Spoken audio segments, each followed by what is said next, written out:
los septos interlobulillares, el intersticio pleural, precisamente está alrededor del periferio de la circunferencia pulmonar, el intersticio peribroncovascular, que es básicamente ello, ¿no es cierto?, esta estructura que se está visualizando gráficamente, y el lobulillo pulmonar secundario, que es precisamente estos islotes, por así decirlo. Entonces, esta zona, que es el intersticio, es la que se va, o es la que se ve destruida en la fibrosis pulmonar, es la que se destruye en la fibrosis pulmonar, y es la que visualizamos y caracterizamos también en la CEPIT. Entonces, ¿cuál es la anatomía del lobulillo pulmonar secundario? Hemos visto gráficamente en la anterior diapositiva cómo es su estructura de una forma didáctica. Es un bloque pulmonar poliedro que mide aproximadamente 1 a 2.5 centímetros, ¿no? En su interior contiene bronquiolos terminales que alimentan al final 3 a 12 acinos, ¿no? Las arteriolas o la parte vascular pulmonar acompañan a los bronquiolos, estas dos líneas, y el lóbulo o lobulillo está separado por un septo interlobulillar que contiene tejido conectivo, venas, sistema vascular, ¿no? Venas linfáticas, etc. Entonces, eso es muy importante que ustedes definan cuando observan una tomografía, porque ahí es donde se lesiona el intersticio. Entonces, el lobulillo secundario es la mínima porción del parénquima pulmonar, rodeado de tabiques, estructuras de tejido conjuntivo, ¿no es cierto? Se inicia en un bronquiolo subterminal. Normalmente, anteriormente habíamos hablado de las generaciones bronquiales, está entre la generación 15 a la 23, o sea, zona neta de intercambio gaseoso, y puede ser, y la única forma de poder visualizarlo es mediante tomografía, ¿no? El acino, que es la parte más distal, la parte pequeña, es la unidad atómica situada en la forma distal del bronquiolo terminal y se encuentra en las zonas más profundas entre la generación 17 y la 23. Y el lobulillo pulmonar secundario se va a hallar en los conductos alveolares y se encuentra en la generación 20 a la 23. Creo que es importante esta diapositiva para que ubiquen dónde se produce la lesión y en qué generación sobre todo. ¿Ok? Entonces, ¿qué son las CEPIT o enfermedad pulmonar intersticial difusa? Es un grupo de enfermedades o afecciones con componente o manifestaciones clínicas, radiológicas y funcionales, ¿no?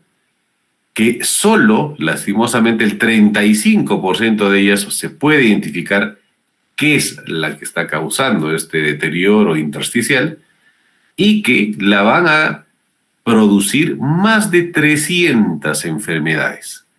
O sea, más de 300 enfermedades van a producir un EPIT. Las alteraciones anatomopatológicas que afectan la estructura alveolar intersticial se inician lógicamente en intersticio pulmonar. En el patrón intersticial propiamente dicho, vamos a tener diferentes presentaciones. Un patrón reticular, un patrón nodular, un quiste, una panalización, que es el famoso patrón NIU, en vidrio despulido o deslustrado, en construcción, en atenuación, etc. Va a tener diferentes presentaciones desde el punto de vista radiológico. Se caracteriza mostrando a nivel espirométrico un patrón restrictivo puro, pero también un patrón obstructivo. Podría o se presenta como un patrón mixto. ¿Qué es lo que normalmente caracteriza a estas enfermedades? Hay disminución de la capacidad vital, evaluado por espirometría.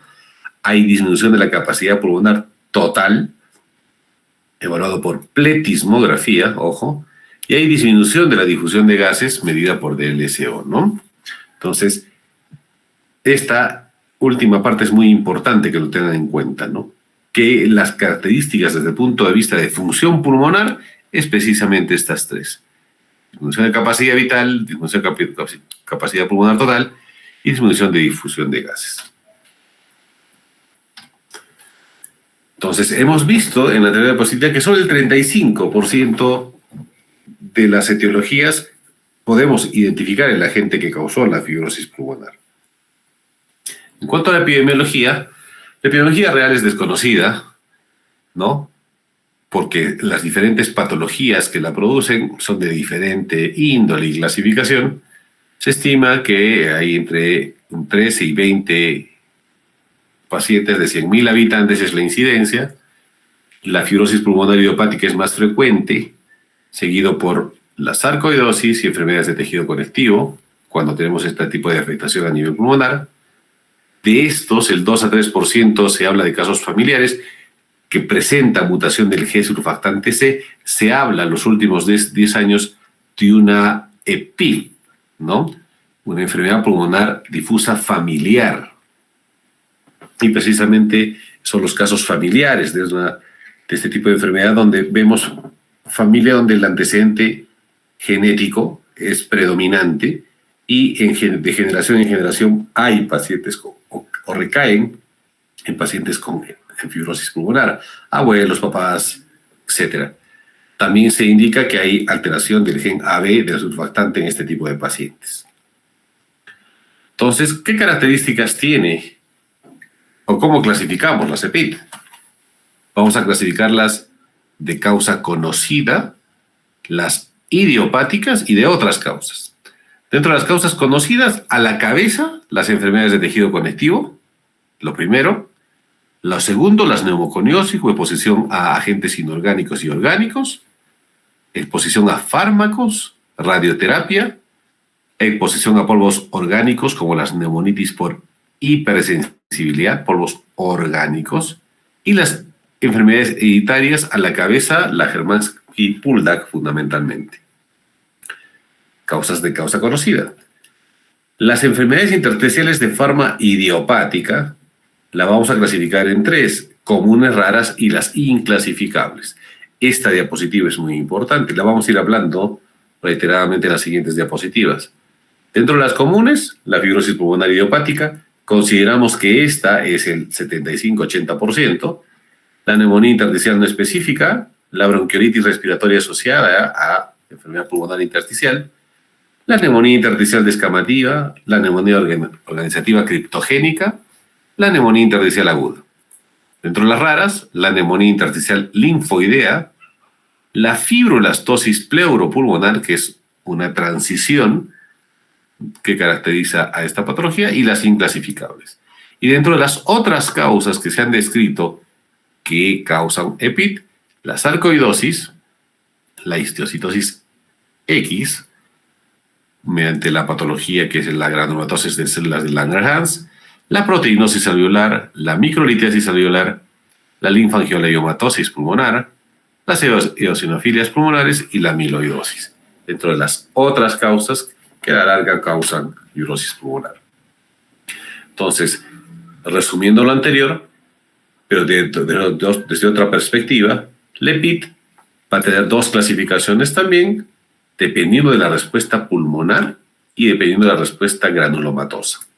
Cuando hablamos de respuesta pulmonar, patologías que inicialmente han producido alveolitis, inflamación intersticial y fibrosis, la dividimos en 2, de causa conocida y desconocida. Cuando hay de causa conocida es porque hay exposición a asbesto, humo, gases, fármacos como amiodarona, sales de oro, esto en pacientes neoplásicos y quimioterapia, radiación y neumonía por aspiración. Dentro de causa desconocida, las neumonías intersticiales idiopáticas, las enfermedades de tejido conectivo, los síndromes de hemorragia pulmonar, la amiloidosis, enfermedades hereditarias y neumonías eosinofílicas. Esa es la clasificación reponiendo o considerando la respuesta pulmonar inflamatoria. Ojo con esta diapositiva. Otra clasificación en base a la respuesta granulomatosa, vamos a tener también de causa conocida y desconocida. La conocida, la neumonitis por hipersensibilidad, la exposición a polvos inorgánicos como el berilio. Las de causas desconocidas, la sarcoidosis, la granulomatosis de Wegener, la enfermedad de Church-Strauss, la granulomatosis broncogénica y la granulomatosis linfomatoide. Como les decía, vamos a ver nombres que nos podrían parecer raros, ¿no? Esta última clasificación, según la ATS, nos habla de lo mismo, ¿no?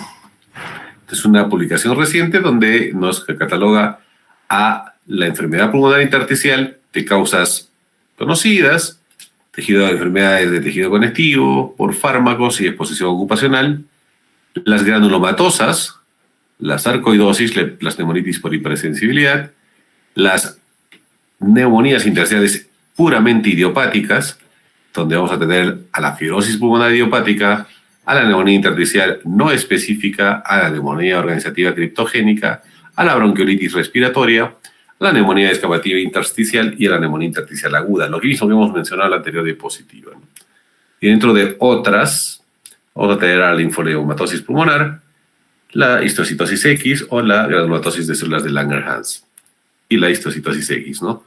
Esa es la principal clasificación de este tipo de patología. Dentro de los antecedentes, hay que considerar el tipo de presentación. Se catalogan 4 formas de presentación. Presentación aguda, se puede presentar como alergias, neumonía intersticial aguda, neumonía eosinofílica, la neumonitis por hipersensibilidad, las de presentación subaguda, la sarcoidosis, las enfermedades intersticiales de tipo medicamentoso, la hemorragia alveolar, la neumonía organizativa criptogénica, las de presentación crónica, la neumonía intersticial idiopática, la sarcoidosis, la histocitosis, la histocitosis X, la granulomatosis de células de Langerhans, la neumoconiosis, las de presentación episódica, la neumonía eosinofílica, la neumonitis por hipersensibilidad, la neumonía organizativa criptogénica, las vasculitis, ahí va el síndrome de Wegener o granulosis de Wegener y el síndrome de Church-Strauss, ¿no? Entonces, vamos a catalogar en la última definición, en lo que hemos dicho. Esto es como un resumen de lo que hemos avanzado hasta ahora. ¿Qué es la fibrosis pulmonar idiopática? Es la forma más frecuente de neumonía intersticial idiopática. Es una enfermedad fibrosante, crónica, progresiva, de causa desconocida y mortal, con una sobrevida de 3 a 5 años, ojo. Por eso cuando vemos pacientes que en el interrogatorio nos hablan de que tienen una fibrosis de más de 15 años, hay que dudarlo en realidad, porque la sobrevida de una fibrosis pulmonar es esta, ¿no? 3 a 5 años. No se conoce en la actualidad un tratamiento efectivo que cure o detenga la enfermedad, la progresión de la enfermedad, y se va a caracterizar clínicamente por ¿qué? Disnea crónica y progresiva, tos seca, no productiva, cambios en manos y pies en cuanto a dedos de tambor o vidrio de reloj, crackles tipo velcro o crépitos tipo velcro, que es el famoso crépito seco, ¿no es cierto? Pérdida de la función pulmonar o patrón restrictivo y hallazgos tomográficos específicos, como lo dijimos en la parte inicial, multipatrón, ¿no? Pero predominando el patrón NIO y el patrón no específico. Se caracteriza por un desorden fibroproliferativo, ¿ok? Con aumento de tejido de colágeno, ¿no? Una excesiva deposición de colágeno y elementos de la matriz extracelular en el parénquima pulmonar, como consecuencia de la activación de los fibroblastos, definitivamente. Entonces, el análisis de esta enfermedad nos va a mostrar la existencia de fibrosis y presencias de focos fibroblásticos en parénquima pulmonar y básicamente en la zona intersticial, que lo hemos visto anatómicamente al principio.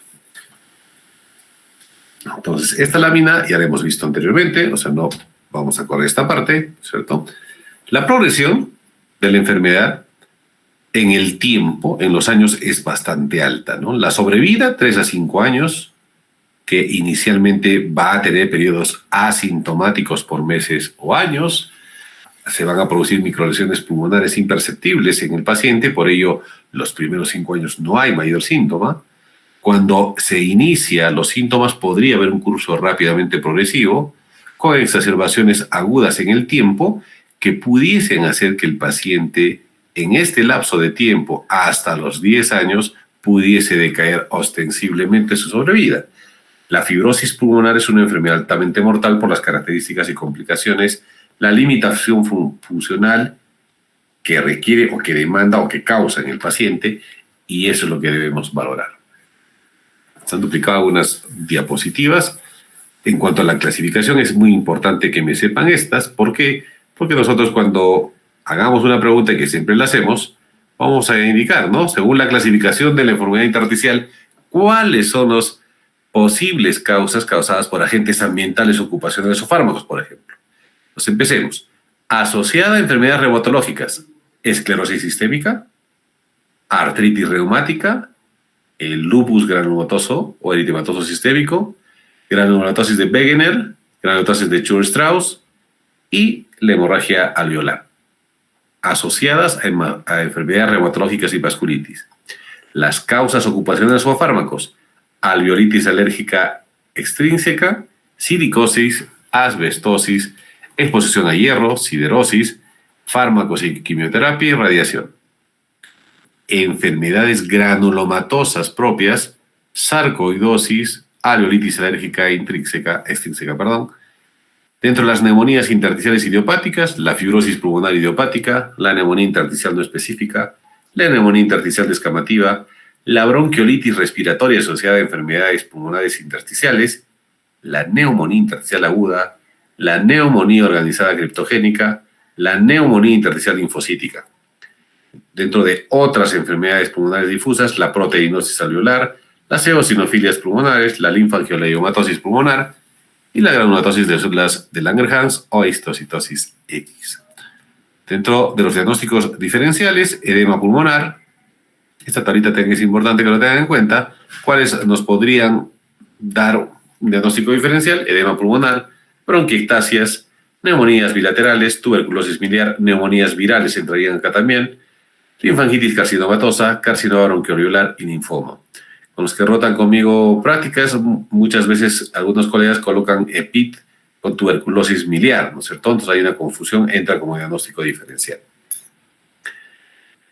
¿Cuáles son las enfermedades intersticiales de presentación aguda? La neumonía intersticial aguda, la alveolitis alérgica extrínseca, la neumonía organizativa extrínseca, la neumonía organizada criptogénica, el síndrome de hemorragia alveolar difusa, la neumonía eosinofílica aguda, la CEPIT producida por drogas, oro, ¿no es cierto?, amiodarona, edema pulmonar y procesos infecciosos. Como se dan cuenta, son diferentes o son múltiples nombres medio raros que se pueden confundir, pero tienen que detallarlo o estudiarlo con detenimiento, ¿ok? Y que es importante que ustedes lo sepan. En cuanto a la patogénesis, de forma muy sucinta o corta, las vamos a detallar de la siguiente manera. Tiene que haber una exposición exógena, ¿no?, y endógena para producir el EPIT, exposición a humo, polvo, cigarrillo, trastornos autoinmunes propios del paciente, exposición a medicamentos, radiación, etcétera, que van a producir una lesión pulmonar microscópica, que van a producir a nivel celular separación especial y temporal.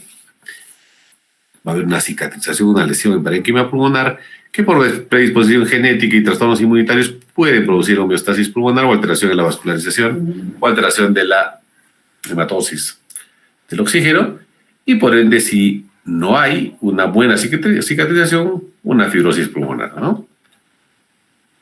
Entonces, en cuanto a la fisiopatología, acá sí vamos a tener bastante texto porque me pareció que era muy interesante colocarlo, porque el último consenso de fibrosis pulmonar del año pasado, 2023, precisamente colocan esta fisiopatología como más objetiva. Entonces, ¿qué es lo que se dice normalmente de la fisiopatología del EPIT? Que es un proceso de cicatrización que va a involucrar el reclutamiento y proliferación de fibroblastos, donde se produjo la primera lesión. Esta proliferación va a ser regulada básicamente por el RFGF. ¿Qué es el RFGF? Es el receptor del crecimiento de fibroblastos y su ligando. El factor de crecimiento de fibroblastos se secreta como una proteína capaz de actuar en forma tanto parácrina o endocrina, interna y externa, y presenta numerosas formas a través de la activación precisamente de la tirosinasa. Luego de proliferar esta FGR, los fibroblastos se activan y comienzan su diferenciación a miofibroblastos. Este proceso requiere algún estímulo dual de precisamente este factor de crecimiento de fibroblastos, acompañado del factor de crecimiento tumoral, TGF-B, junto a isoformas de fibronectina, demostrando nuevamente la participación en la membrana. La activación de los fibroblastos induce a la expresión de la proteína alfa del músculo liso, caracterizada por los miofibroblastos y denominada SMA-alfa. Y su expresión va a inducir la activación de fuerzas tensiles que contribuyen a la alteración tisular de tejido de parénquima pulmonar durante el proceso fibrótico. En estas va a haber un incremento ¿de qué? De síntesis de las proteínas del proceso celular, como el colágeno y la bimentina. Entonces, ¿qué tenemos? Hay estimulación celular, neutrófilos y CD4 aumentados, mayor riesgo de pruritus pulmonar. Hay activación de mastocitos, más del 3% desgranulados. Hay proceso o activación de la cascada inflamatoria por citocinas y quimiosinas, activación de macrófagos alveolares, aumento de CD8. Los factores de necrosis tumoral es esencial para el desarrollo de la inflamación como proceso de defensa, esencial para el desarrollo de la alveolitis. La interleucina 10 modula la gravedad de la enfermedad, y cuando ya tenemos activación, como hemos visto en la anterior lámina, del factor de necrosis tumoral, tanto el A como el B, se produce la fibrosis pulmonar en fases crónicas. ¿Cuáles son las células que participan en la activación y en el proceso de la enfermedad intersticial propiamente dicha? Las células clave que contribuyen básicamente son los miofibroblastos, porque es una fibrosis pulmonar.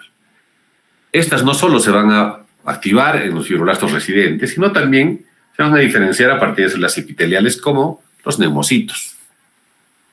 Se ha descrito un origen extrapulmonar en los mismos a partir de la activación de los pseudofibroblastos circundantes, denominados fibrocitos. Los fibrocitos, ¿qué vienen a ser? Células que comparten características con los fibroblastos y macrófagos, pero poseen origen hematopoyético y que van circulando como células con marcadores mesenquimáticos, como la CD34 leucocitario, la CD45. Además, van a presentar receptores de inflamación, de quimiosinas que facilitan la migración a los tejidos inflamados para activar a los miofibroblastos. El porcentaje de la circulación se incrementa en los pacientes con fibrosis pulmonar, y este aumento podría estar relacionado con menor tiempo de sobrevida. Dependiendo, cada paciente tiene una evolución y presentación clínica particular que podría progresar o no. No se puede definir ello. Entonces, ¿qué es lo que se produce? Hay microinjurias repetidas en el tejido pulmonar que van a generar una alteración en la reparación tisular y la sobreactivación de miofibroblastos. Las microinjurias generan reclutamiento, proliferación y activación hacia y por ende activación de fibroblastos en la zona donde se produce la lesión. Los miofibroblastos son células que expresan el proceso inflamatorio del músculo liso debido al estímulo del factor de crecimiento de fibroblastos, y que van a producir el aumento de fibroblastos lógicamente. Se ha descrito un origen extrapulmonar a partir de pseudofibroblastos, que lo dijimos en la anterior diapositiva, o fibrocitos que tienen características tanto de fibroblastos como de macrófagos y que tienen origen hematopoyético. Y su expresión va a inducir la activación de fuerzas que van a tensionar el músculo, y por ende la elasticidad se ve deteriorada en la actividad pulmonar o en el sistema tisular pulmonar. Entonces, quienes participan se va a modificar la síntesis y liberación de factores por mecanismos proinflamatorios, por mecanismos fibrogenéticos y por otro tipo de citocinas de nuestra cascada inflamatoria como mecanismo de defensa, ¿no? Entonces, en esta diapositiva lo que vemos es cómo en la zona derecha una característica pulmonar normal se va alterada en sus diferentes capas, ¿no? Todo su sistema ténsil se ve alterado con la formación focal de miofibroblastos, alteración de la angiogénesis, el desbalance en las mieloproteasas y por ende la fibrosis y reepitelización alterada de la musculatura bronquial, del tejido tisular bronquial, con alteración de la apoptosis epitelial, ¿no?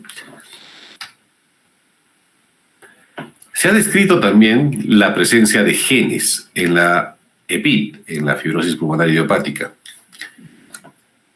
¿Cuáles son estos genes que caracterizan a ello? Se ha demostrado que hay genes anormales que pueden presentarse en desórdenes familiares, como el MUC5B, el TOLIP, el TR3, el ATP11A, el DSP, el DPP9 y el EPP-L2C. son genes que recientemente se han descubierto en poblaciones donde se ha identificado fibrosis pulmonar familiar. Existen varios tipos de genes, como pueden ver, con algún tipo de alteración genética, como el TRC-AD, el TRT-AD, el RTL-L1, el PARN, básicamente que corresponde a biología molecular, ¿no? Lo ideal, y esto es la tendencia en el futuro, es identificar en este tipo de pacientes este tipo de genes y poder hacer un enfoque terapéutico más individualizado, y eso sería lo ideal, ¿no? Como por ejemplo, a los pacientes que se han identificado una alteración en el polimorfismo SFTPA1 o SFTPA2 o SFTPC, que también tienen un desorden familiar como alteración en el surfactante, ¿no? Que pudiese estar catalogado en algún momento en el proceso de desarrollo del paciente, en el nacimiento, ¿no? Entonces, definitivamente, los genes también juegan un papel importante en la nueva tendencia del manejo terapéutico de la CEPID. Esperemos que en el tiempo podamos tener este tipo de identificación genómica en nuestros pacientes para hacer una diferenciación específica. En cuanto a la clínica, han visto que es un poco engorroso la primera parte, ¿no? Participan un montón de factores celulares de nombres desconocidos, pero que poco a poco se van a ir familiarizando a medida que vayan ahondando sus conocimientos en la búsqueda científica de esta patología, ¿no? A medida que vayan leyendo más temas sobre PID, van a ir familiarizándose con los nombres. En cuanto a la clínica, ¿qué es lo que presenta un paciente con EPID? Una disnea progresiva que se exacerba con el ejercicio, tos es generalmente no productiva, es seca, pudiese haber episodios de hemoptisis, sobre todo cuando estamos en pacientes en fase avanzada, hay dolor torácico, raro sobre todo en complicaciones como neumotórax, hay astenia y pérdida de peso, como el paciente se para fatigando, definitivamente hay pérdida de peso bien notoria. Entonces, los síntomas más comunes, disnea, hay tos, fatiga, hay depresión y hay anorexia. Tenemos en el examen físico crepitantes, hay acropaquia y normalmente hacen cor pulmonar. Como pueden ver ustedes, las uñas, ¿no? En vidrio de reloj, ¿no es cierto? O dedos hipocráticos o acropáquicos también se llaman, como ustedes pueden visualizar. Esa es la característica de hipoxia crónica, ¿no? Dentro de los principales síntomas. Ahora, ¿la EPID condiciona afectaciones sistémicas en diferentes órganos? Definitivamente, ¿no? Algunas enfermedades neurológicas que tienen presentación inicial podrían causar una EPID. Las de afectación cutánea, el eritema nodoso, sarcoidosis, enfermedades del colágeno, en esa que sospechar que pudiesen hacer una EPID. Los neurofibromas o manchas de café con leche, la neurofibromatosis también. Los nódulos subcutáneos en la artritis reumática, hablando ya de colagenopatías. El exantema heliotropo en la dermatomiositis. En el albinismo, el síndrome Hermansky-Puldak, también hay una tendencia a poder hacer fibrosis. Los de afectación ocular, escleritis en lupus, en esclerodermia, en sarcoidosis, la queratoconjuntivitis seca o síndrome de Sjögren, la uveitis en sarcoidosis, básicamente.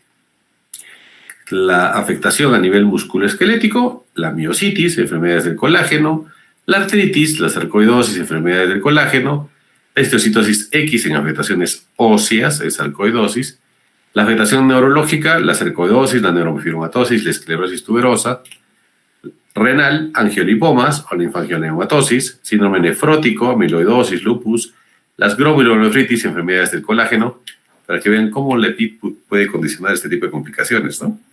A nivel digestivo, la hepatosplenomegalia, sarcoidosis, la histiocytosis X, enfermedades del colágeno, amiloidosis, la diarrea crónica, enfermedad inflamatoria intestinal, la disfagia, esclerosis sistémica, dermatomiositis, polimiositis, cardíaca, a nivel miocardio, sarcoidosis, pericardio, enfermedades del colágeno, endocrino, la diabetes insípida, la sarcoidosis y la histiocytosis X. Dentro de la clínica. En cuanto al diagnóstico, ¿cómo llegamos al diagnóstico? Hay dos tendencias. La única forma de diagnosticar fibrosis pulmonar es mediante tomografía o biopsia pulmonar. Ojo, la única forma de diagnosticar EPID es por tomografía y biopsia pulmonar. Ambas escuelas, tanto ATS como ERS, la conjuncionan en criterios únicos. El primer criterio, excluir la causa de otras causas conocidas de enfermedades intersticiales difusas, por ejemplo, exposiciones ambientales, domésticas, ocupacionales, de tejido conectivo o toxicidad a fármacos. 2, que exista el patrón NIU en tomografía computarizada de alta resolución en los pacientes en quienes no se haya realizado biopsia, lógicamente. Y 3, combinación de características específicas de neumonía intersticial con tomografía y biopsia pulmonar. Esos son los criterios diagnósticos.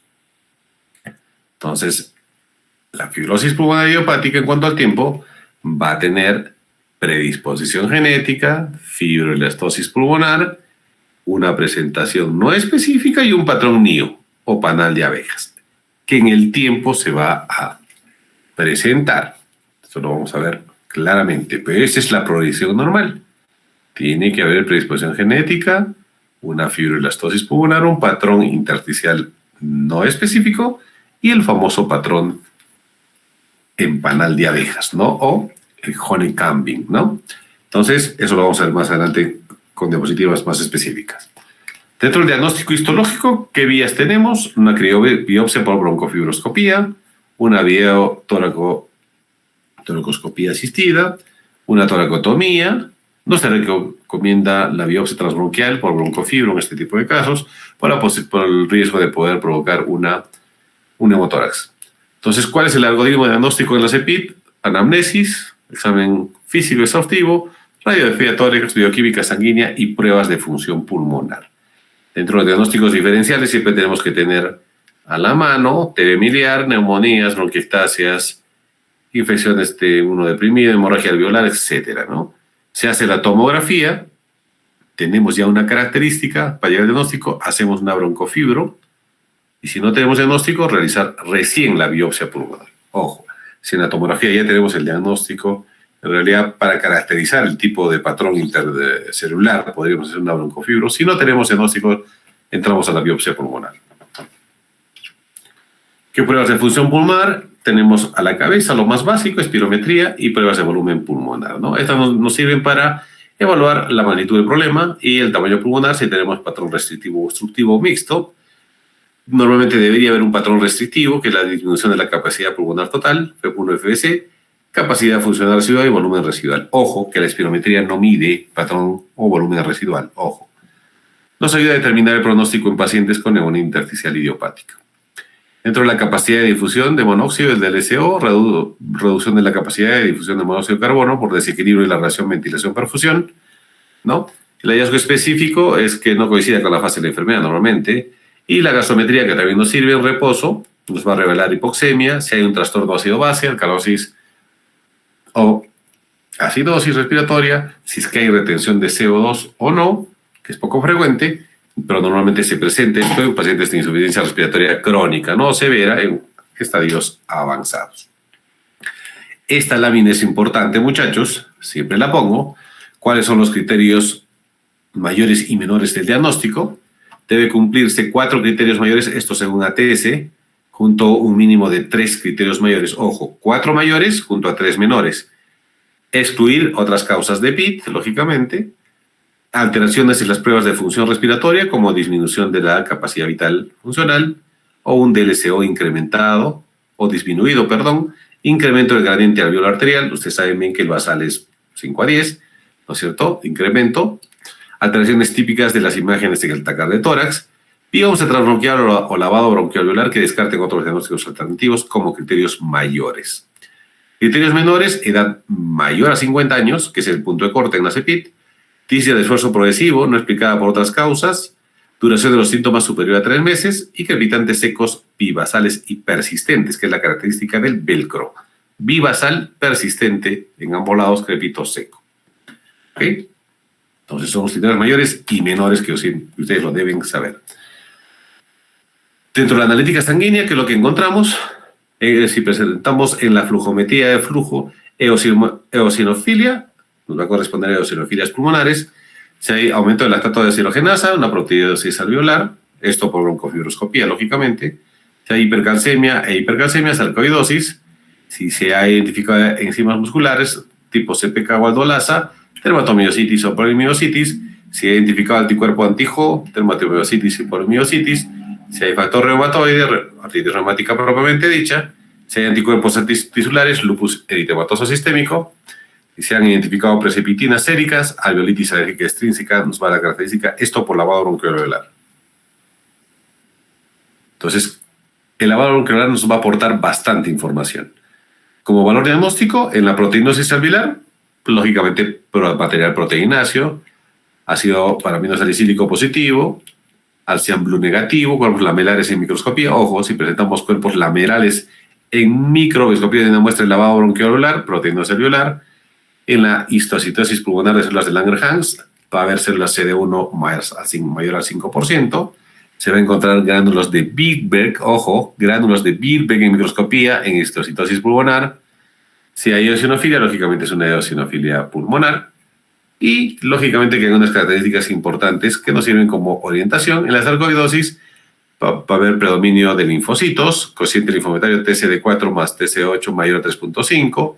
En la alveolitis alérgica extrínseca va a haber linfocitos, mastocitos, inversión del cociente CD4-CD8. En la fibrosis pulmonar idiopática, neutrofilia con o sin eosinofilia. En la asbestosis, neutrofilia con o sin eosinofilia, pero va a haber cuerpos de asbesto. En la neumonitis inducida por fármacos, inversión del cociente linfocito CD4-CD8. En la neumonía organizada criptogénica, linfocitos e inversión del cociente linfocitos T. Y en la neumonía intersticial descamativa, bronquiolitis respiratoria, EPID, macrófagos pigmentados. Ojo, macrófagos pigmentados en la neumonía intersticial descamativa o en la bronquiolitis respiratoria o fibrosis pulmonar. Entonces, esas son caracterizaciones celulares que se presentan a la muestra, al lavado bronquiolveolar. Lo mismo que se presentaba en la anterior diapositiva, ¿no es cierto? Esto ya ustedes con detenimiento van a repasar esta lámina, que es la misma que la anterior.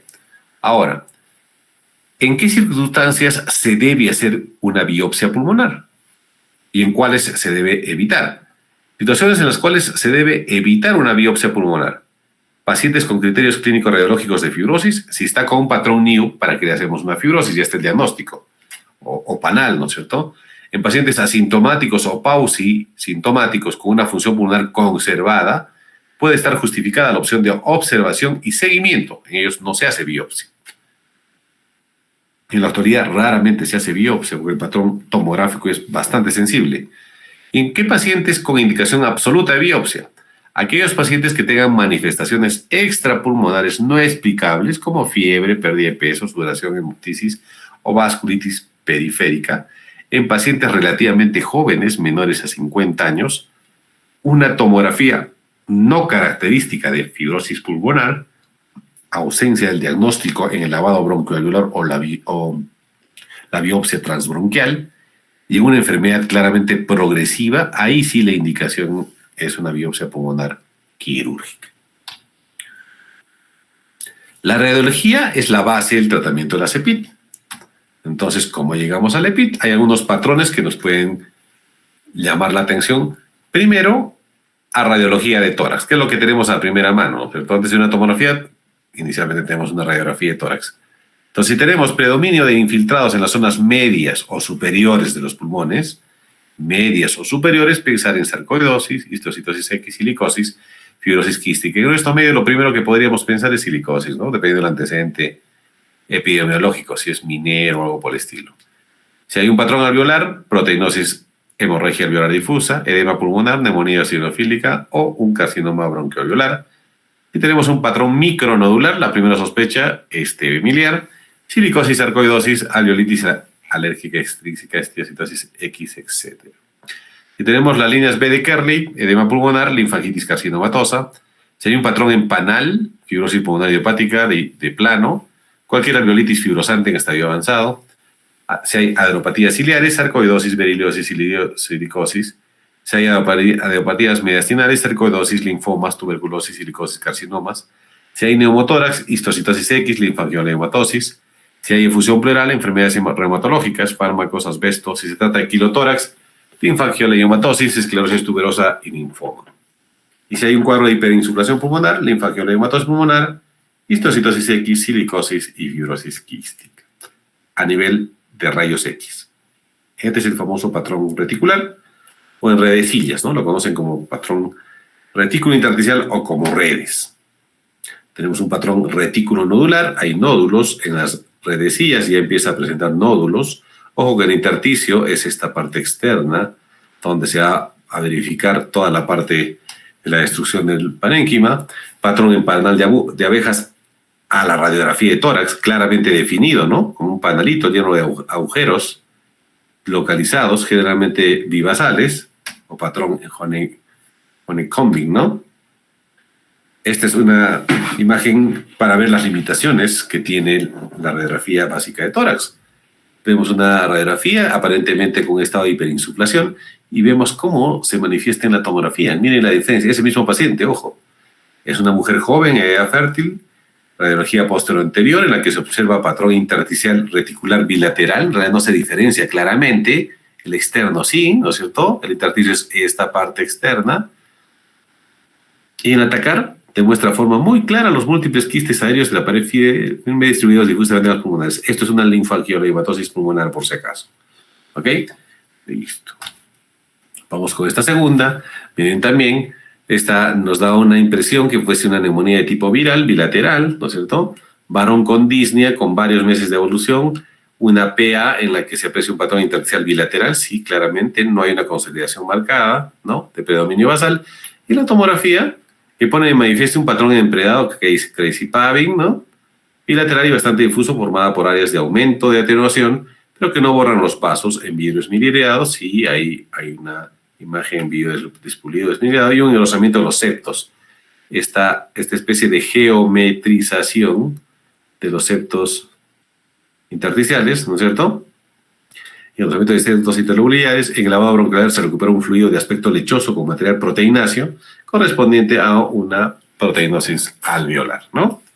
Para que vean las limitaciones y la amplitud. Por eso que la tomografía en esta patología es el gold estándar. A tomografía, ¿qué es lo que nos podemos orientar? Fibrosis pulmonar idiopática, infiltrados reticulares de predominio basal, bivasal, periférico y subpleural. Son frecuentes la panalización y la desestructuración del parénquima. Hay también bronquitasias por tracción.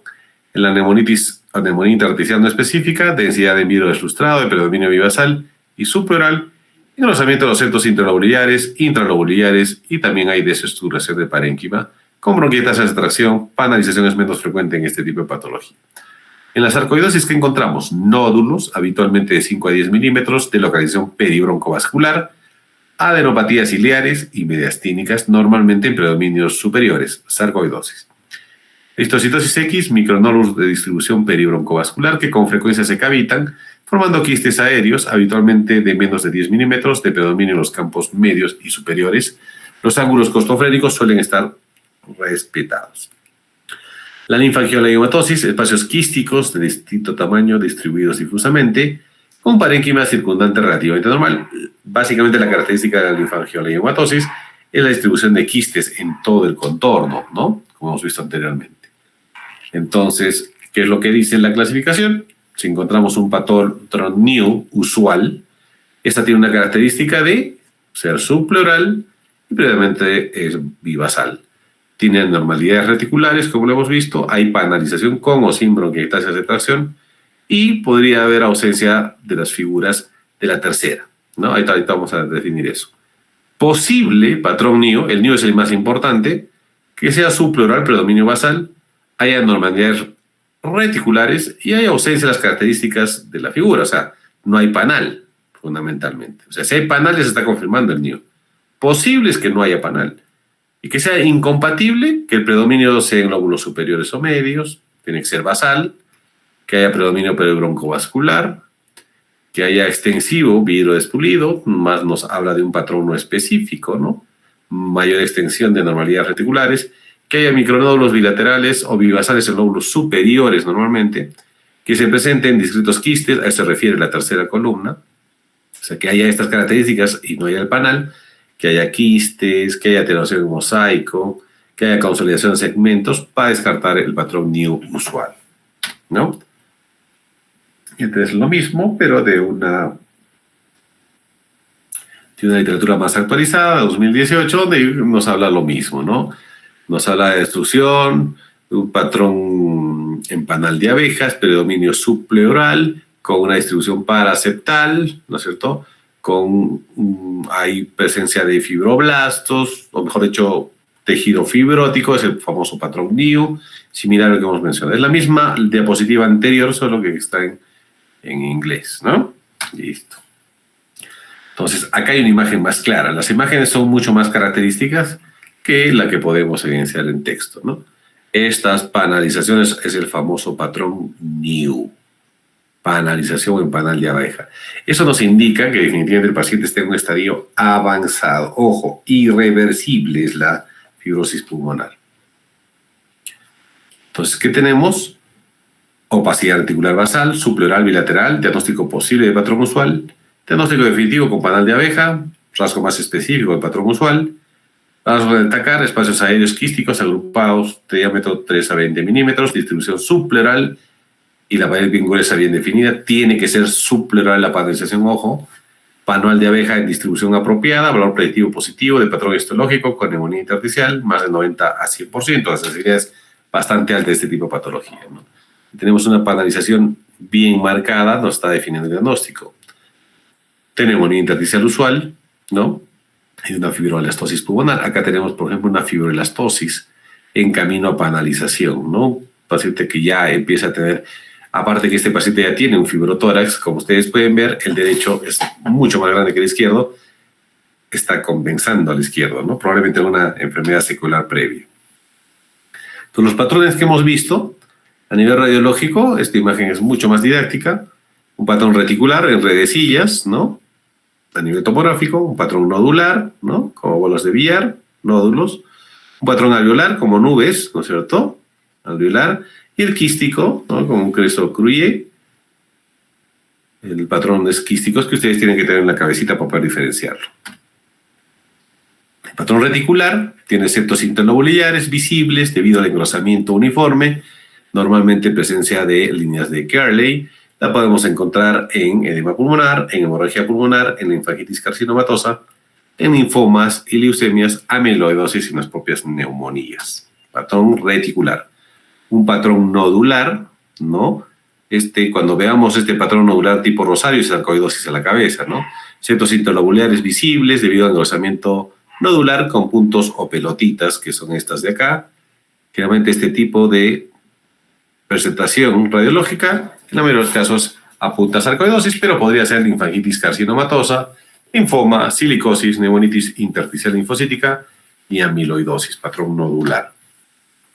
Un patrón reticular irregular, con septos interlobulares visibles debido al engrosamiento irregular en zigzag, con distorsión, hay una destrucción de la arquitectura, la vemos básicamente con panalización también acá, fibrosis pulmonar intersticial, ¿no?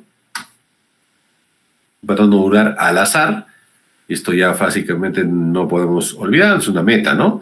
Pequeñas, normalmente nodulares, menor a 1 centímetro, opacidades múltiples, redondeadas, bien definidas, uniformemente distribuidas a través del parénquima pulmonar. Acá la primera sospecha, metástasis, ¿no? Segunda, silicosis, tuberculosis, micosis, histiocitosis X, etc. Lo más característico de este tipo de presentación, como ustedes pueden ver, nodular pura, al azar, metástasis.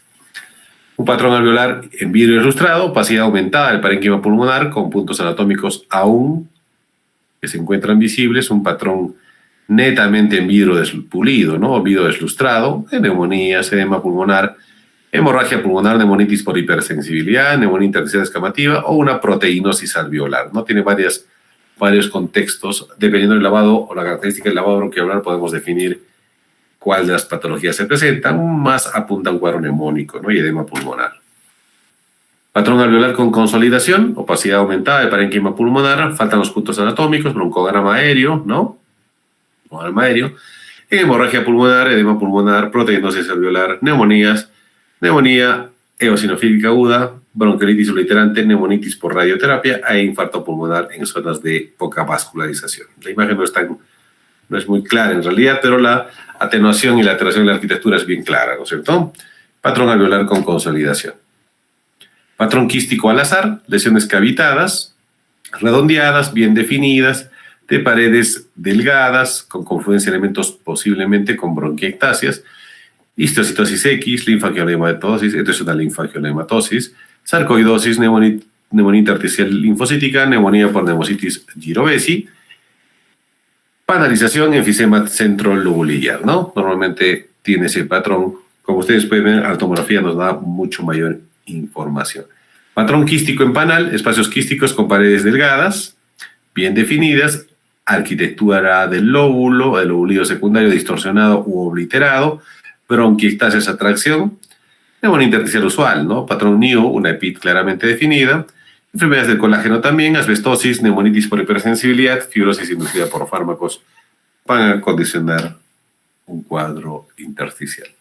Entonces, acá vemos la proyección de la enfermedad en cuanto al tiempo, cómo empezó con patrón de vivido deslustrado, ¿no? Zonas de atrapamiento aéreo, cambios de atenuación en el parénquima pulmonar, fibroelastosis pulmonar, ¿no? Y empieza la panalización final, ¿no?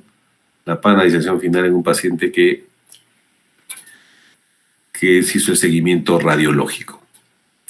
En cuanto al algoritmo de manejo, la sospecha, tenemos que tener la sospecha de fibrosis pulmonar, descartar otras enfermedades fibrosantes.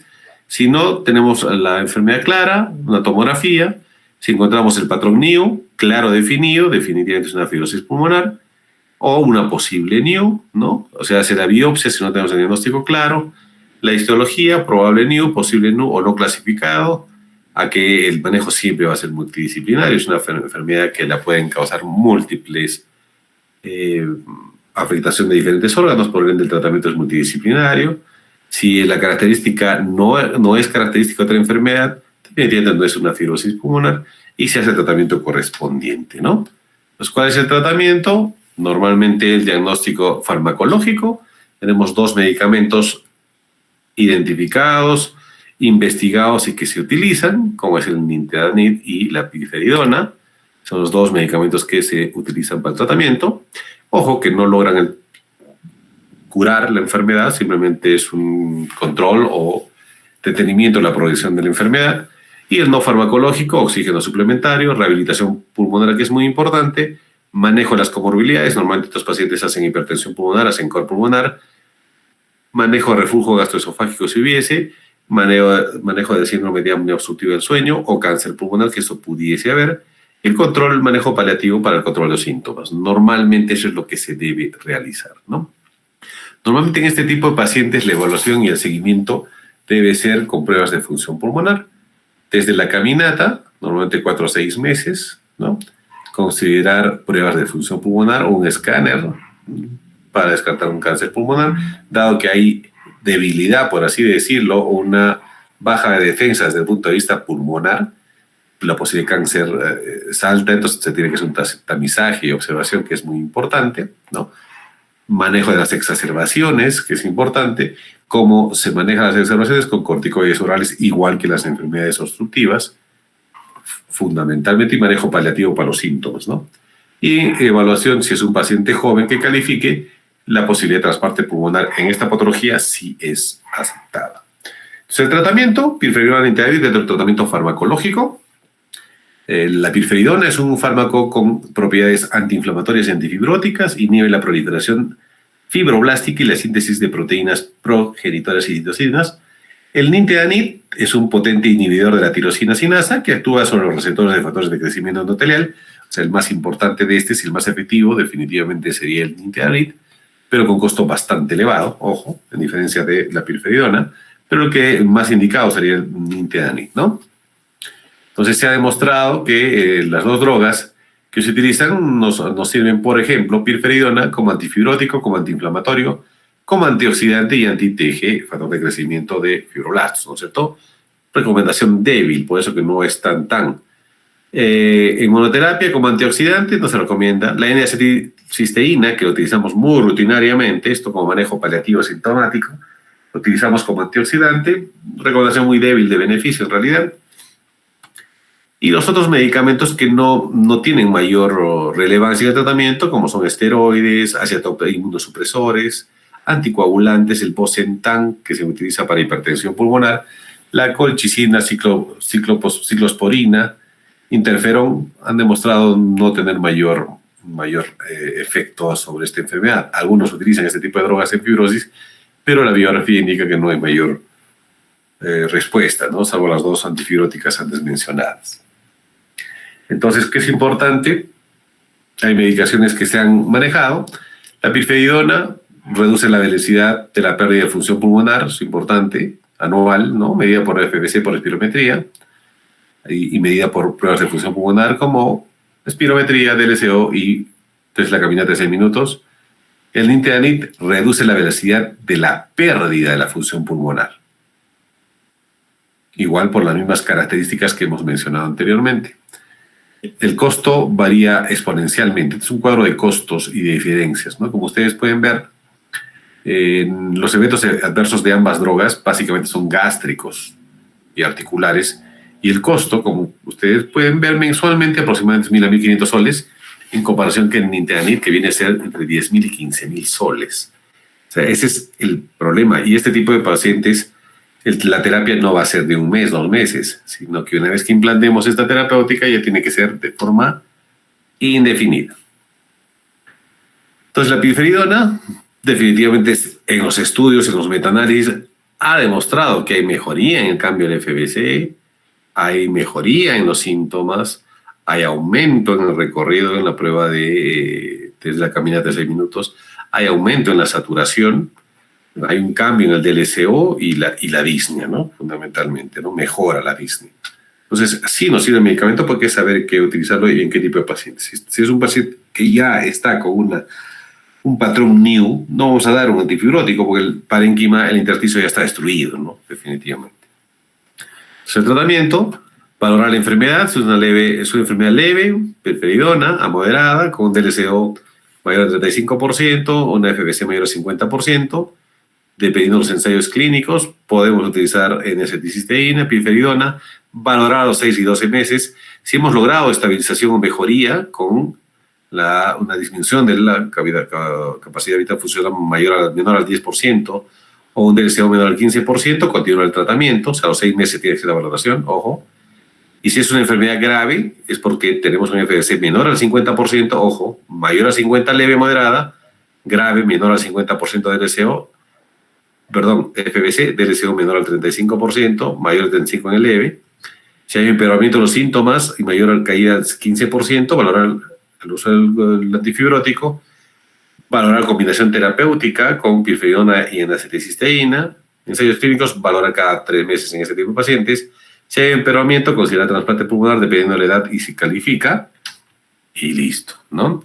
Entonces, entre nintedanib y pirfenidona, los estudios demuestran que hay un mejor aceptación con pirfenidona, pero estamos viendo costos y las reacciones adversas que se tiene que valorar en cada paciente, ¿no?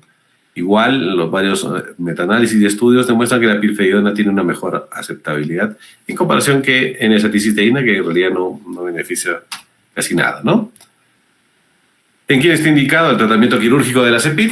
Indicación de revisión para trasplante en pacientes menores de 65 años, que tengan un diagnóstico de NIU, ausencia de contraindicaciones, que tengan una capacidad vital menor al 60% de lo esperado, que haya hipoxemia al reposo, que tenga ya hipertensión pulmonar, que haya deterioro progresivo a pesar del tratamiento intensivo, que haya un DLCO menor al 50-60% de lo esperado, que haya una disminución de la capacidad vital forzada mayor al 10% durante los últimos 6 meses, o sea, progresivo, que haya disminución de la pulsioximetría por debajo del 88% durante 6 minutos de caminata, y que haya un patrón en panal torácico, puntuación mayor a 2, ¿no?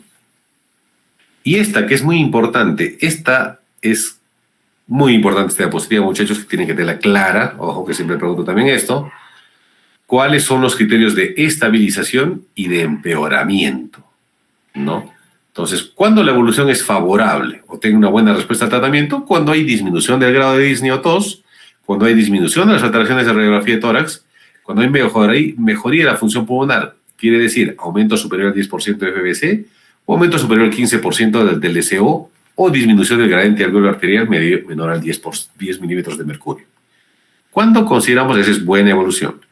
Cuando hablamos de estabilización del paciente con EPIT, tenemos que tener más de 2 criterios. Cambio en el FBC inferior al 10%, ojo, inferior al 10%, cambio en el DLCO inferior al 15%, y cambio en el índice alveolar arterial o el gradiente alveolar arterial de oxígeno inferior al 10 milímetros de mercurio.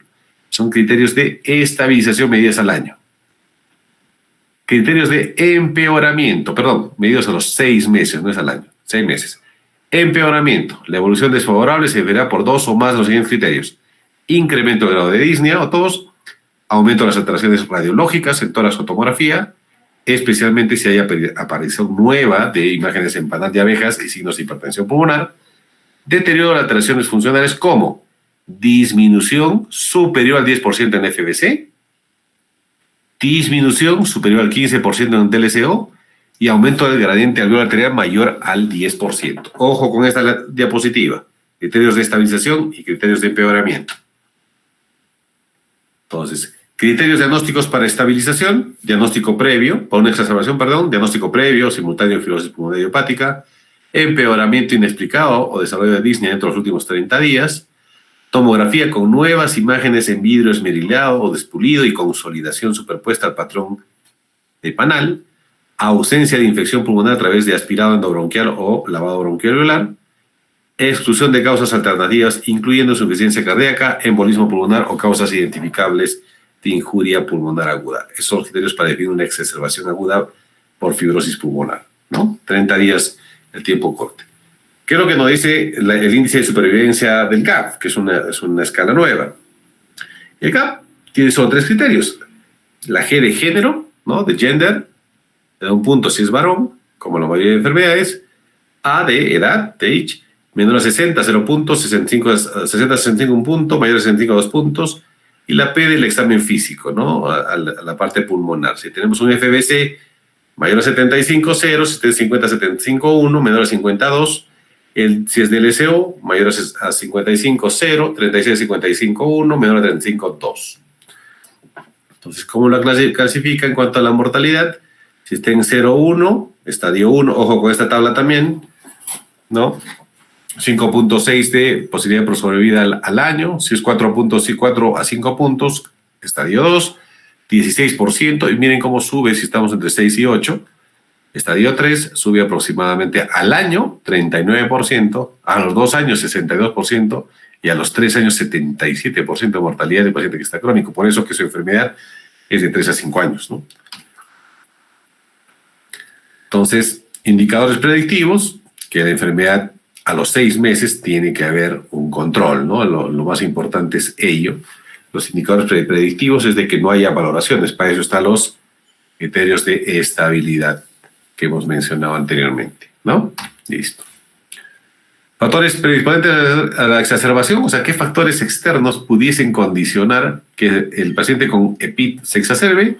Presencia de reflujo gastroesofágico, que haya sobrepeso u obesidad, que haya baja reserva de función respiratoria, que se le realicen procedimientos invasivos tipo biopsias o broncoscopías, que haya esté expuesto a ventilación mecánica de alto volumen, ¿no?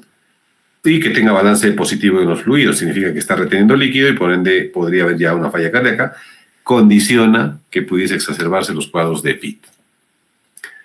Entonces, los pacientes con fibrosis pulmonar de alto riesgo de muerte a corto plazo en menores de 1 año, esta tabla también es muy interesante, nos habla de criterios estáticos y criterios dinámicos. Criterios estáticos, grado de disnea avanzado de 3 o 4, ¿no? Dinámicos, aumento del grado de disnea. Un DLCO menor a 40, no olvidarse que el DLCO normal, ojo muchachos, es de 80 a 120, eso es lo normal. Caída del FBC mayor al 10% en los últimos 6 meses, hablamos de los criterios de empeoramiento, ¿no es cierto? Desaturación menor a 88% durante el test de la marcha a 6 minutos, caída del DLCO mayor al 15% en 6 meses, marcada panalización en la tomografía de tórax, progresión rápida de los síntomas menor a 6 meses dinámicos, presencia de hipertensión pulmonar asociada, parámetros gasométricos de insuficiencia respiratoria, ya con alcalosis respiratoria marcada o insuficiencia respiratoria crónica severa, o presencia de enfisema combinado con fibrosis pulmonar idiopática, más del 10% de enfisema pulmonar. Entonces, esto es lo que yo quería traerles en cuanto a lo que es EPI, fibrosis pulmonar. ¿Ya? Ahora vamos a continuar nuestra charla, no se preocupen, pues tenemos tiempo todavía, con una presentación corta. Quiero que hablemos de... ¿Hasta acá hay alguna pregunta de PID, muchachos? He tratado de hacerlo más corto, pausado, para que ustedes puedan entender al menos esta enfermedad que es muy, muy frecuente. Y he tratado de hacerlo lo más didáctico posible para que ustedes puedan entender y los conceptos básicos no se les vayan, ¿no? Y quede en la cabecita ahí. Vayan empezando las preguntas para la siguiente. ¿Se ve la diapositiva, muchachos? Hola, hola. Sí, doctor, sí, doctor. Ya.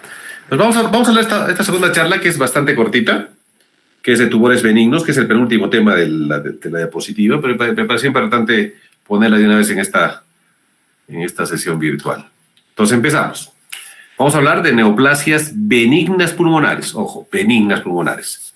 Son poco frecuentes, son de crecimiento lento. El descubrimiento generalmente de este tipo de patología es incidental, accidental, no causa síntomas, por eso que es incidental. Rara vez representa una amenaza para la vida del paciente. Normalmente no necesita que se los retire o sean extirpados, y usualmente no hacen metástasis porque usualmente son únicos. En cuanto a la epidemiología, supone que es menos del 5% de los tumores pulmonares. En Estados Unidos aproximadamente se diagnostican 150,000 casos al año, una prevalencia baja, 0.2%. Usualmente son periféricos o centrales, la mayoría es periférico. Y rara vez, como lo dije, producen síntomas. Dentro de los más frecuentes están los papilomas, los adenomas y los amartomas. Entonces, cuando hablamos de crecimiento tumoral, los benignos tienen algunas características importantes. El benigno generalmente es solitario, normalmente es no canceroso, crece localmente, ¿no? Y generalmente no se diseminan o que hagan una invasión o metástasis, en comparación de los malignos, que usualmente invaden otros tejidos, invaden vasos sanguíneos, que es donde se alimentan y producen las famosas metástasis o crecimiento en sitios diferentes, ¿no? A distancia. Entonces, hemos dicho que tenemos los amartomas, los papilomas y los adenomas dentro de los más frecuentes, ¿no? Entonces, el adenoma bronquial constituye el 80% de todas las neoplasias benignas pulmonares. Generalmente son centrales de crecimiento lento. Normalmente están entre el 80 y el 90%, son carcinoides. De 10 a 15% son tumores adenoquísticos. Y 2 a 3% son mucoepidermoides, que son los 3 tipos de este tipo de adenomas. Afecta a población entre 15 y 60 adultos, ¿no? De forma de lesión endobronquial, produciendo generalmente tos, sibilancias o hemoptisis. Está dentro del diagnóstico diferencial del asma, ¿no?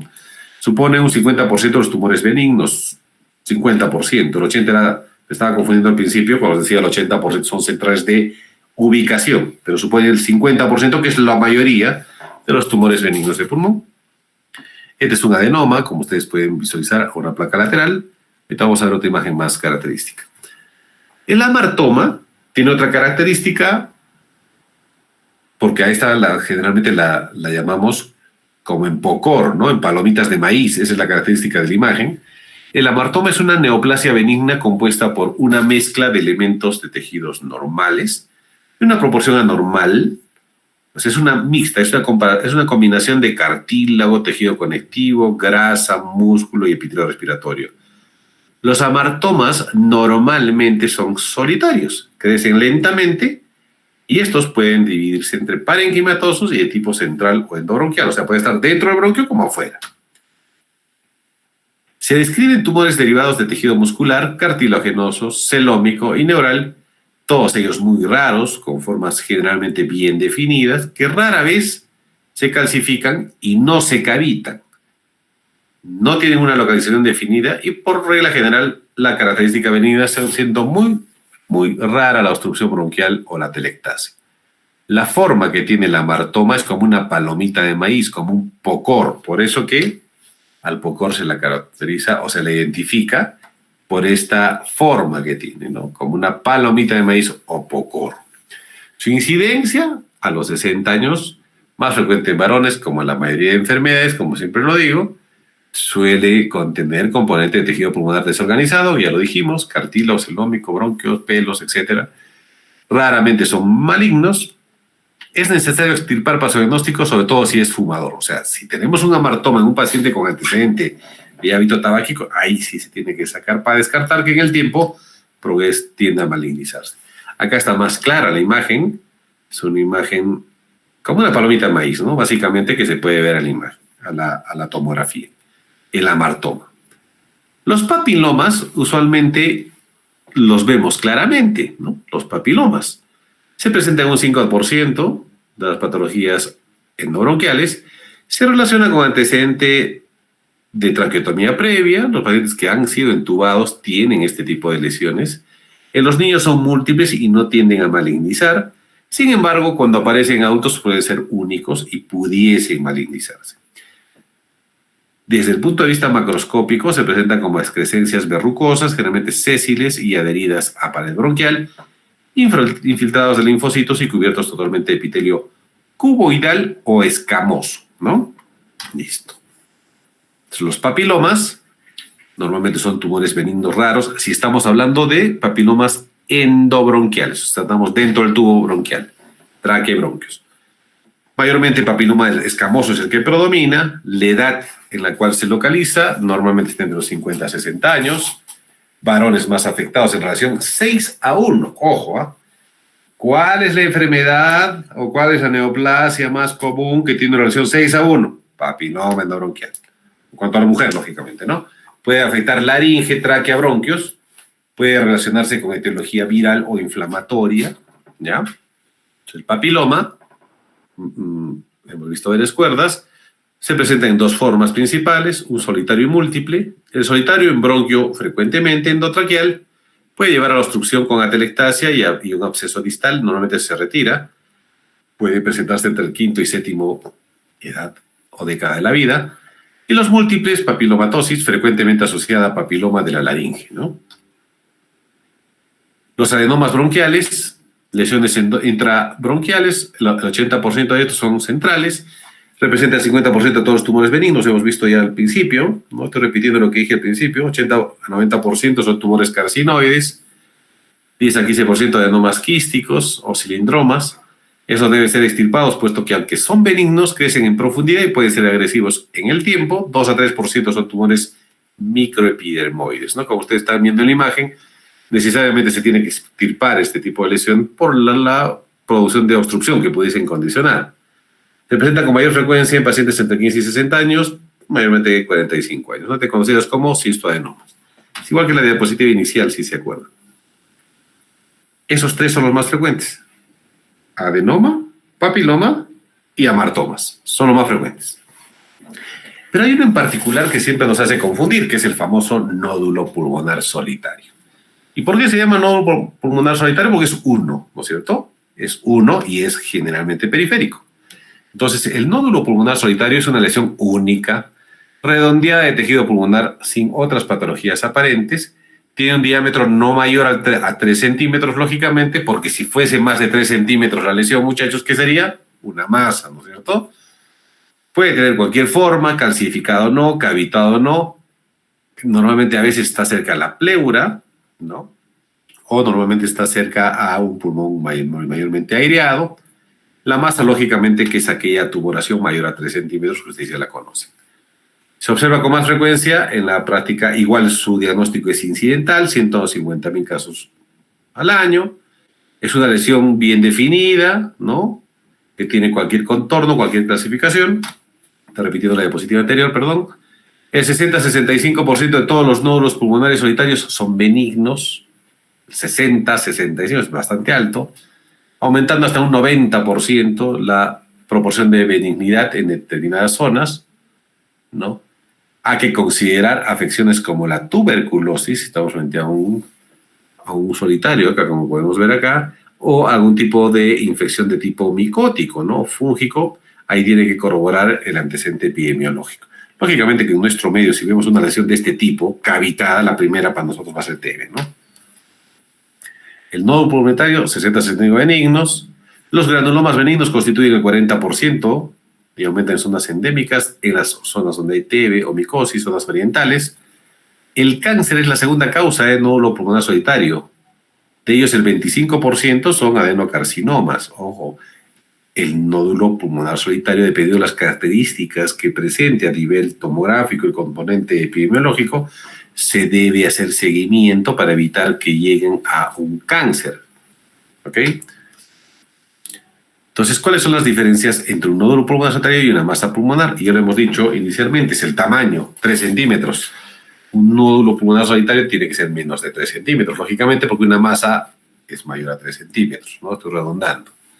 Entonces tenemos acá una imagen de un nódulo pulmonar solitario, claramente evidenciado en la imagen superior.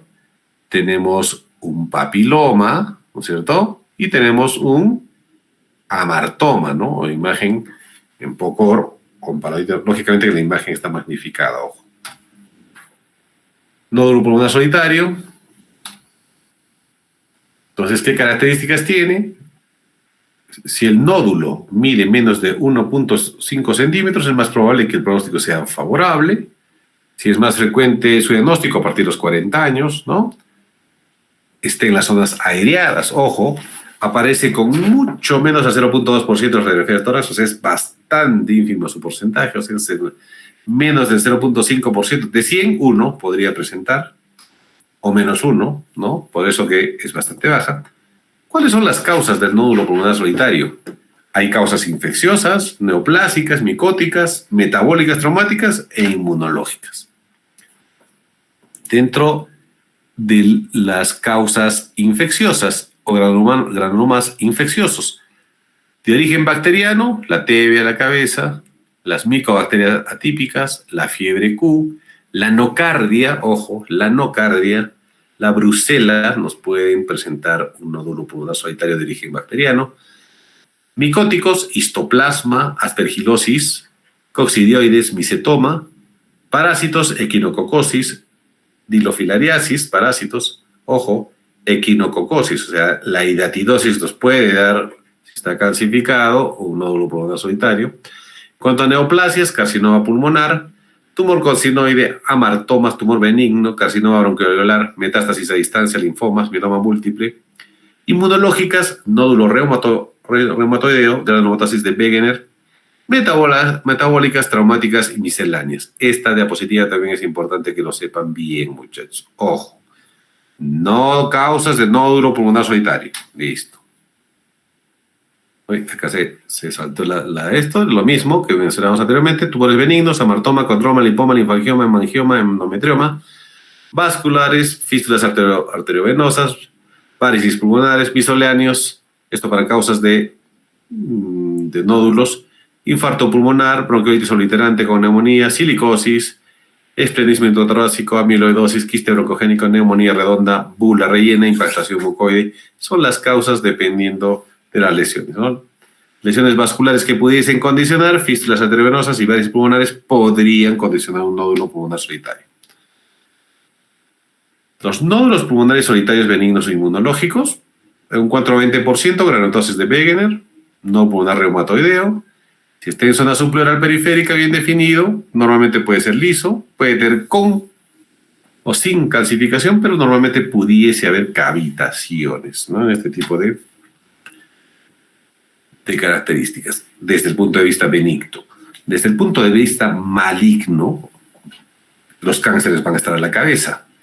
¿Quiénes se presentan como nódulos únicos? Carcinoma de células no pequeñas y carcinomas de las pequeñas. No olvidemos, cuando nos demos la clase de neoplasias, que los carcinomas de células pequeñas son los cánceres más mortales y letales que existe en pulmón, porque el pronóstico de vida es bastante corto. Las lesiones metastásicas, melanoma y colon, de riñón, de células germinales, también tienen un origen, y si esa es la causa de que el nódulo pulmonar solitario sea maligno. Entonces, causas más frecuentes de nódulos pulmonares solitarios malignos: carcinoma broncogénico, adenocarcinoma, carcinoma de células grandes, carcinoma epidermoide, carcinoma de células pequeñas, tumor carcinoide, metástasis única, sarcoma pulmonar, linfoma y plasmocitoma. Causas de nódulos pulmonares solitarios malignos, no se olviden. ¿Cómo llegamos al diagnóstico?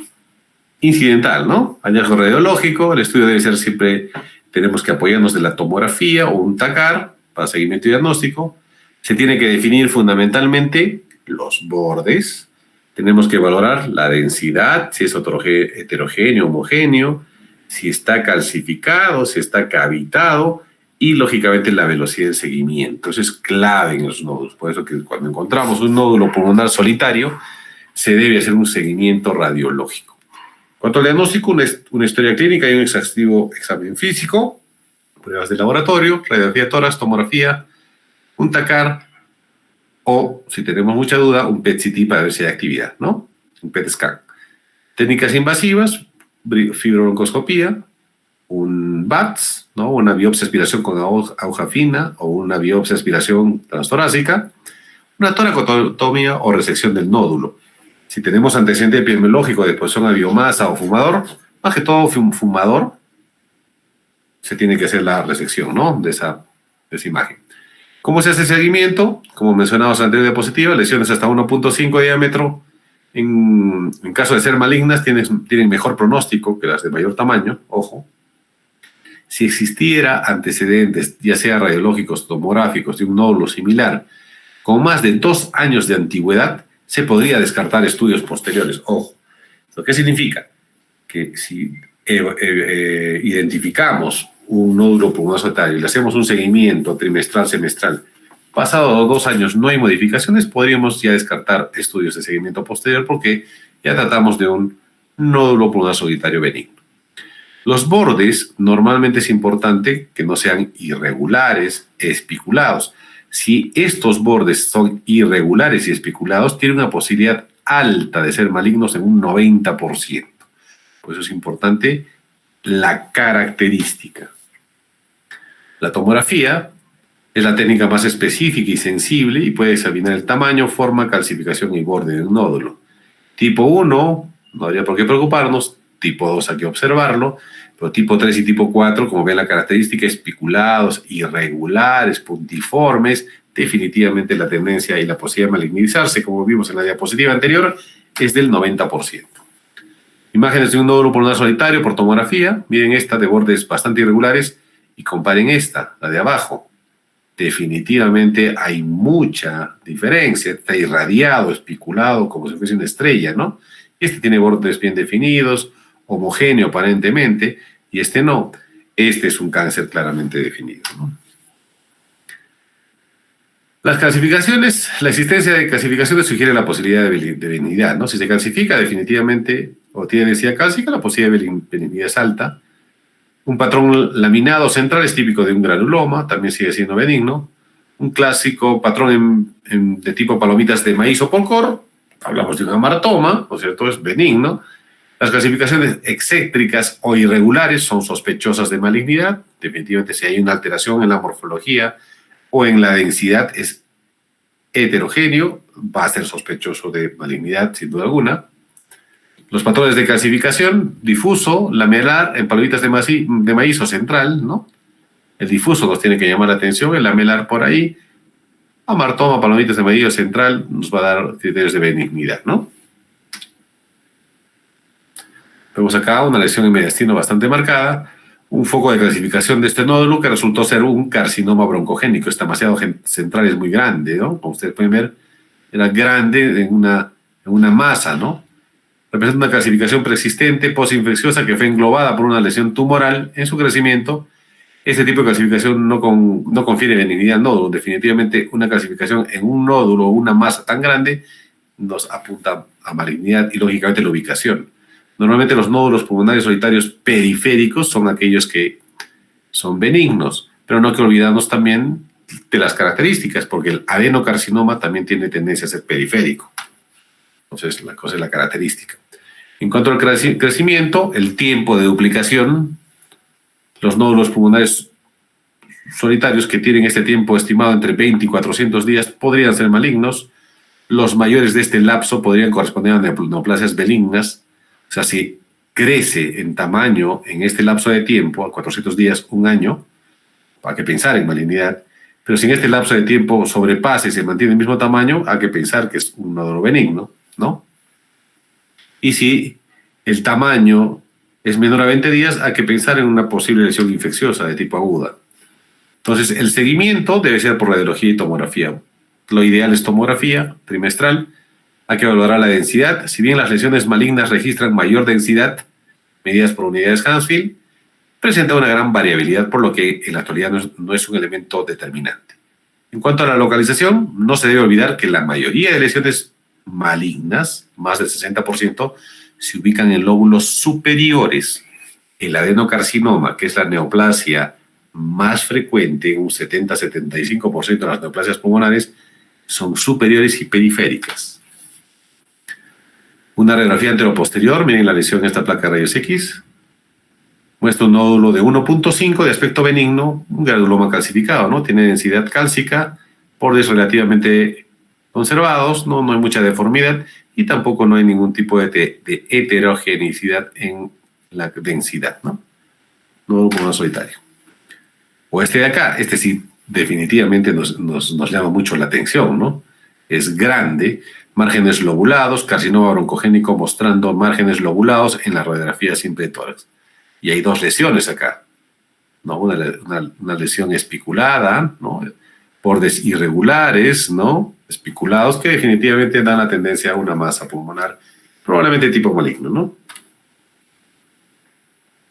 O una lesión con halo invertido, que es una lesión aguda, ¿no? En cuadros fúngicos, ¿no? Histoplasma.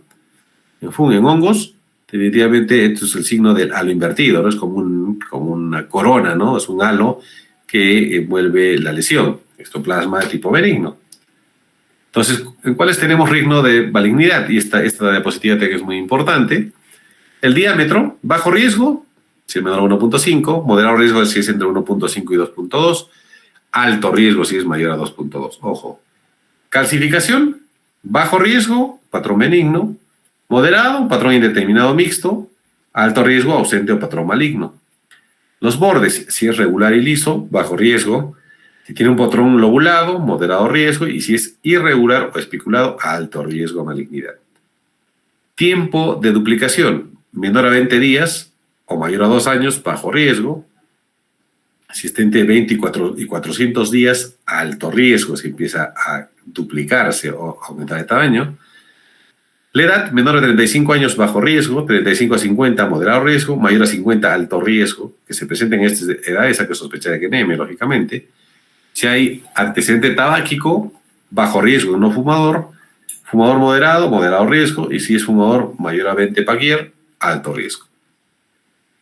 Sensación tabáquica, bajo riesgo si tiene más de 3 años que no fuma, si tiene entre 7 a 12 años que no fuma, moderado, y si es reciente, alto riesgo de malignidad. Exposición a otros elementos carcinogénicos, bajo riesgo si no hay exposición de ello, alto riesgo si hay exposición a metales, ¿no? Hierro, silice, etc. Hemoptisis, si no se presenta, bajo riesgo. Si se presenta hemoptisis en un nódulo, alto riesgo definitivamente. Es una tabla muy importante que lo deben conocer también. ¿Cuál es el seguimiento? Ya para ir terminando, muchachos, para no cansarlos.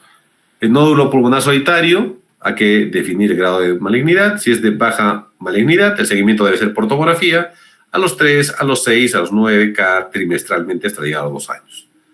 Si hay un grado de malignidad sospechosa moderada, debemos pedir estudios adicionales como una tomografía con contraste o un PET scan o un PET-CT, una fibrobroncoscopía y hacer una punción o una biopsia con aguja fina por tomografía o por fluoroscopía. Y si el grado de malignidad es alto, necesariamente tenemos que hacer una cirugía mediante una videotoracoscopía o una cirugía convencional para sacar la muestra. Nódulo pulmonar solitario benigno, 10 años de seguimiento. Miren la imagen de este paciente, nódulo pulmonar solitario, y después de 10 años, igual, ¿no? El seguimiento por 2 o 3 años, igual, queda como nódulo pulmonar solitario.